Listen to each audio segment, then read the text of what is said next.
दोस्तों नमस्कार। Colonel Ajay, CEO Ajay astro money group, first global astro finance digital channel से आपसे मुखातिब होता हूं। आज है 26 नवंबर सन 2024 मंगलवार। दोस्तों आज के एपिसोड में हम चर्चा करेंगे भारतीय बाजारों में गेहूं की स्थिति और भाव और अंतर्राष्ट्रीय बाजारों में, अमेरिकन बाजारों में गेहूं के दाम गिर गए हैं। जानिए रिपोर्ट विस्तार से।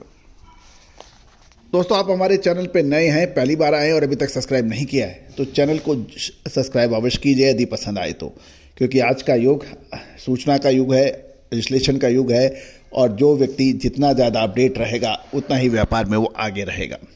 सबसे पहले हम दिल्ली और दूसरी मंडियों में गेहूं और मक्का के भाव बात कर लेते हैं। उसके बाद सीबॉट के अंदर गेहूं के दाम गिरने की खबर आप तक पहुंचाएंगे। जानिए रिपोर्ट विस्तार से। दोस्तों दिल्ली मार्केट में मध्य प्रदेश, उत्तर प्रदेश और राजस्थान लाइन के गेहूं के भाव 3010 से 3015 रुपए है। दाऊद के अंदर गेहूं मंडी के अंदर 2900 और मिल क्वालिटी 2890 से 2895 रुपए है, यहाँ 5 रुपए की गिरावट है। मक्का के एवरेज भाव 2225 से 2400 रुपए है और देसी 2900 से 3000 पहुंच गई है। हाइब्रिड मक्का 2750, पीली मंडी 2300 और पीली फूड 2400 रुपए के भाव हैं।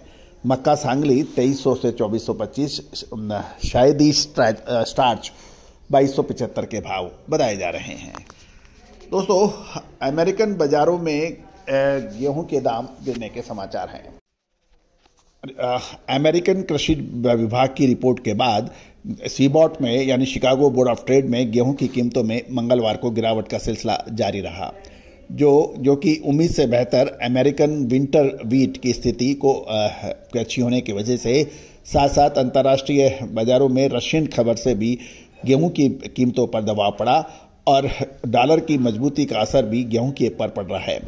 सबसे एक्टिव फ्यूचर कॉन्ट्रैक्ट फसल का 5.53 डॉलर प्रति बुशल पाया गया, जो लगातार चौथे दिन गिरावट दिखा रहा है। अमेरिकन कृषि विभाग यानी यूएसडीए ने विंटर गेहूं की फसल की स्थिति में उल्लेखनीय सुधार की खबर दी है, जिसका श्रेय मैदानी इलाकों में समय पर बारिश को दिया गया है। गौरतलब है कि रविवार तक शीतकालीन गेहूं 55% फसल बहुत शानदार स्थिति में बताई गई है, जो पिछले सप्ताह 49% से बेहतर है। यानी पिछले सप्ताह 49% की बेहतरीन अपडेट थी, जो अब 55% हो गई है। ग्लोबल कारकों में गेहूं की कीमतों पर असर पड़ रहा है। रूस की IKAR कृषि कंसल्टेंसी ने भी साल 2024 की गेहूं की फसल का पूर्वानुमान रशिया का 124.5 मिलियन टन से का पूर्वानुमान अब बढ़ाकर 125 मिलियन मैट्रिक टन कर दिया है, जिससे ग्लोबल सप्लाई संबंधी चिंताएं बढ़ गई हैं। दूसरी ओर यूरोपियन संघ की फसल निगरानी सेवा मार्स के अनुसार यूरोपियन संघ ने पिछले महीने गर्म और ड्राई मौसम की वजह से फसल की बुआई और कटाई में तेजी आई है, जो कि पहले बारिश के कारण हुई देरी से उभर गई है।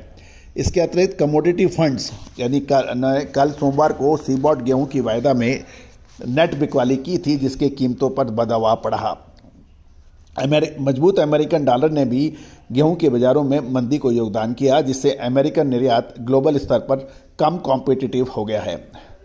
गौरतलब है कि यदि डॉलर कमजोर होता है तो गेहूं की सप्लाई अट्रैक्टिव होती है और डॉलर मजबूत होने से सप्लाई महंगी हो जाती है। नज़दीक समय के अंदर गेहूं की कीमत में आगे गिरावट की प्रबल संभावनाएं बन रही हैं। आप विशेष ध्यान रखें। All the very best, good luck, happy trading.